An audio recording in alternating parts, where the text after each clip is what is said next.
En Cauca no hay rastro de dos niñas que se llevaron las disidencias de las FARC. Jorge Alfredo, ¿y sabe qué es lo peor? Que sus familiares que imploraron para que no se las llevaran, pues creen que van a ser reclutadas. No hay rastro de las dos niñas indígenas a quienes disidentes de la estructura Jaime Martínez se llevaron en medio de disparos. Las menores, horas antes, habían sido rescatadas por la Guardia Indígena tras ser víctimas de reclutamiento forzado. El clamor de las familias para que no se las llevaran fue en vano. Pero ella es la mamá.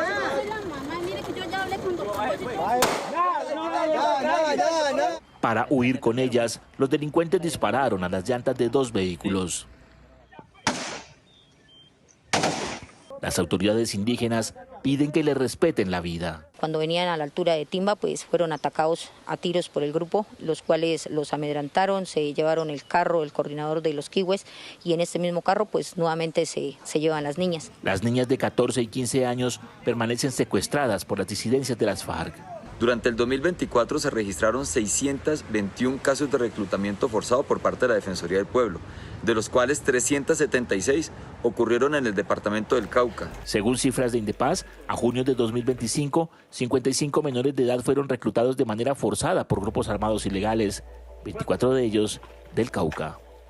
Muy delicada la situación y por otro lado, el gobernador y los 4 alcaldes de los municipios de Guaviare se reunieron en Bogotá con el viceministro del Interior, al que se le dijeron que se sienten solos y que temen por sus vidas ante los atentados de las disidencias. Los mandatarios se niegan a regresar al departamento sin las medidas de seguridad que les permitan ejercer su cargo y proteger a su comunidad.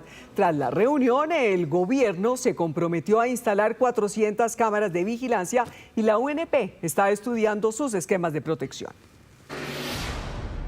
Hoy el mensaje, lastimosamente, es que pues, estamos perdiendo la guerra. No tenemos la capacidad de combatir un dron. La guerra ha mutado, hoy es diferente. Nosotros no tenemos ni siquiera la capacidad de garantizar como mandatarios nuestra propia seguridad. La UNP va a pasos de tortuga.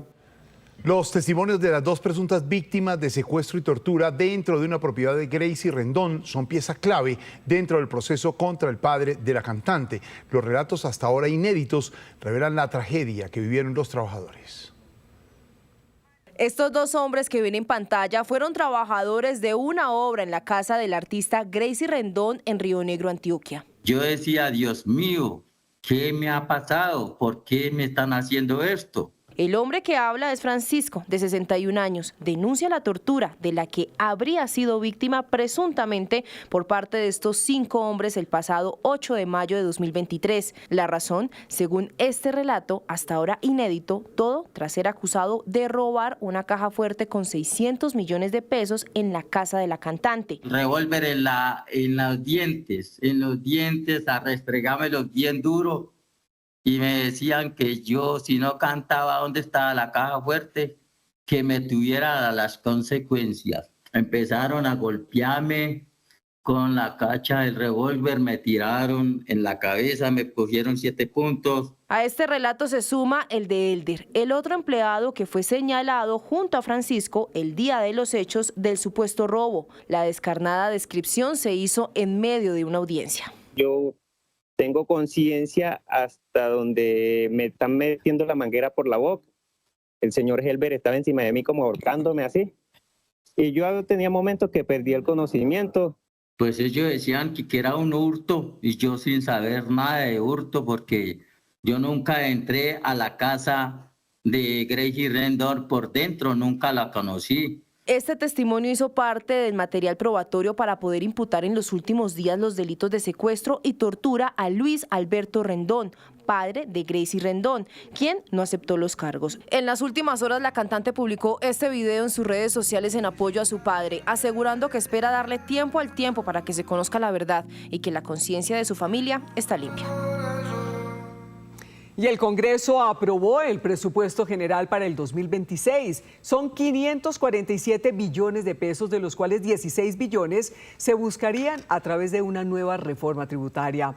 La Defensoría del Pueblo advirtió que el recorte de recursos para su funcionamiento es cercano al 50%. Con 50 votos a favor, el Senado respaldó en su totalidad el texto aprobado por la Cámara de Representantes, dando luz verde al presupuesto general de la Nación de 546,9 billones de pesos para el 2026.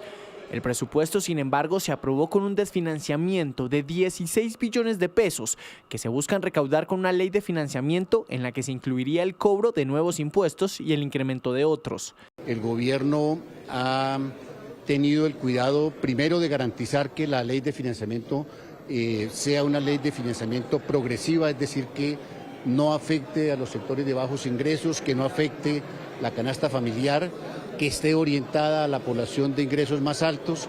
Aunque el presupuesto significa un incremento del 7% en relación con el año anterior, hubo reducciones que generaron polémica, como la que se hizo al deporte y a la Defensoría del Pueblo, al que le quitaron el 47% de su presupuesto. Sino sobre todo para las comunidades y las poblaciones que se encuentran a lo largo y ancho de nuestro país, que requieren el acompañamiento de la Defensoría del Pueblo en muchos temas, no solo en la prevención de violencias del conflicto armado y la criminalidad organizada, sino violencias de género, crisis penitenciaria. En contraste, a la Procuraduría le incrementaron el presupuesto en 600.000 millones de pesos, al Departamento Administrativo de la Presidencia, DAPRE, en 300.000 millones de pesos y al Congreso en 80.000 millones. Una nueva investigación de la Procuraduría en contra del ministro de Justicia se suma al duro enfrentamiento entre Eduardo Montealegre y Gregorio Hash. El alto funcionario denunció penalmente al procurador por prevaricato. En medio del clima de alta tensión en las relaciones entre el ministro de Justicia Eduardo Montealegre y el procurador Gregorio El Hash, hoy el ente de control anunció un segundo proceso en contra del ministro, esta vez por presunta intromisión indebida en la administración de justicia y la presunta promoción de mensajes de odio por sus comentarios sobre el caso del expresidente Álvaro Uribe. La queja disciplinaria fue presentada por el propio expresidente Uribe, que denunció que fue calificado por el ministro como un criminal de guerra y que además Montealegre, reconocido como víctima en dicho proceso, habría difundido información falsa de forma masiva en un momento crucial del caso. La primera investigación de la Procuraduría en contra de Montealegre fue por presunta participación indebida en política, por sus comentarios sobre las campañas de los precandidatos Abelardo de la Espriella e Iván Cepeda. Lejos de quedarse en el ámbito disciplinario, esta disputa ha escalado con señalamientos de corrupción del ministro de Justicia en contra del procurador. El Hash y el abogado de la mafia construyen una tenaza para amordazarme, para callarme. Por estas razones formularé denuncia penal por prevaricato contra el señor El Hash. Haber designado a Gregorio El Hash como Procurador General de la Nación, es decir, como guardián de la ética pública, es tanto como haber colocado al ratón a cuidar el queso.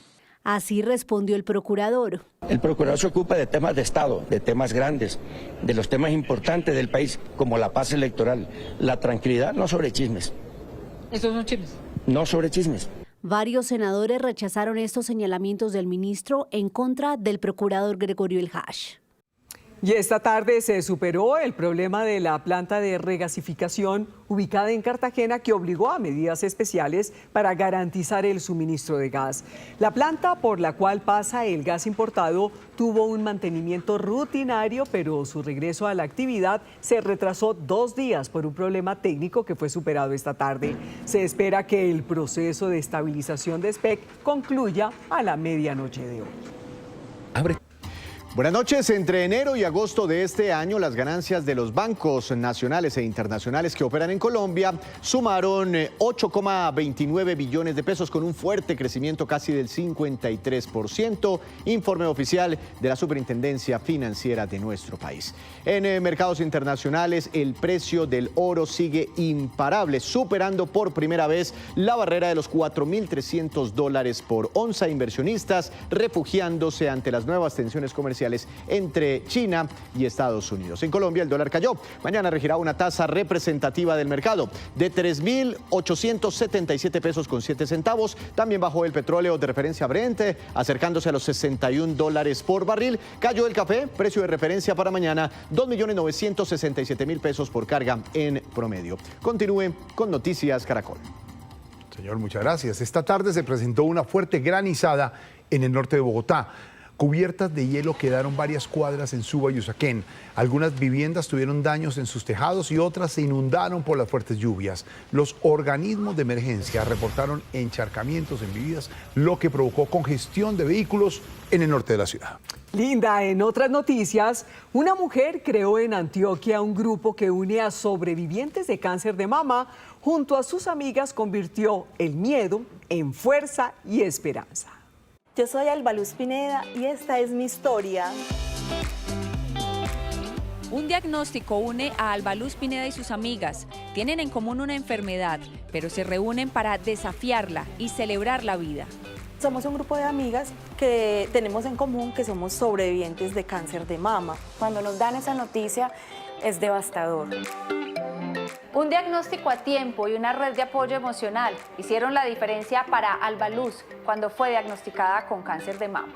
Por eso crearon el Comité, una iniciativa que se difunde a través de las redes sociales para acercarse a las mujeres que necesitan una voz de aliento. Ahí es donde nosotras llegamos a decirles que nosotras ya pasamos por todo eso, que nosotras le vamos a estar dando ahí la mano. Por su disposición para ayudar a quienes más lo necesitan y ser una luchadora contra el cáncer de mama, Alba Luz es una colombiana que hace historia.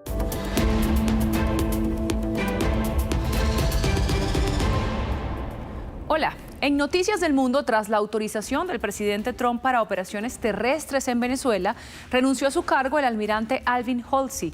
El militar a cargo de la operación contra el Cartel de los Soles no habría estado de acuerdo con el hundimiento de lanchas en el Caribe. Letales. Ese es el tipo de operaciones de la CIA que el presidente Trump autorizó en Venezuela y que se suman a los bombardeos de lanchas en el Mar Caribe que dejan hasta ahora 27 muertos. Una campaña militar que parece haber propiciado la primera renuncia en las Fuerzas Armadas. Alvin Halsey, jefe del Comando Sur, anunció hoy su retiro tras 37 años de servicio. Ha trascendido que cuestionó los bombardeos. Esto mientras que en el Congreso las divisiones se profundizan frente a la ofensiva de Trump. Creo que este es un mensaje para Maduro. Debería irse y mudarse a China o a Rusia. Sus días están contados. Debería seguir adelante e irse. Debería hacer lo que hizo Assad, e irse a Rusia o China. Yo voté junto a los demócratas la resolución que debe haber autorizado el Congreso bajo la Constitución para este tipo de acciones. Creo que debemos ser muy cautelosos al no atacar. Expertos como Antonio de la Cruz apunta a operaciones quirúrgicas. Esto tiene que ver, yo lo llamé neutralizaciones, esto tiene que ver con aquellos que consideren objetivos importantísimos.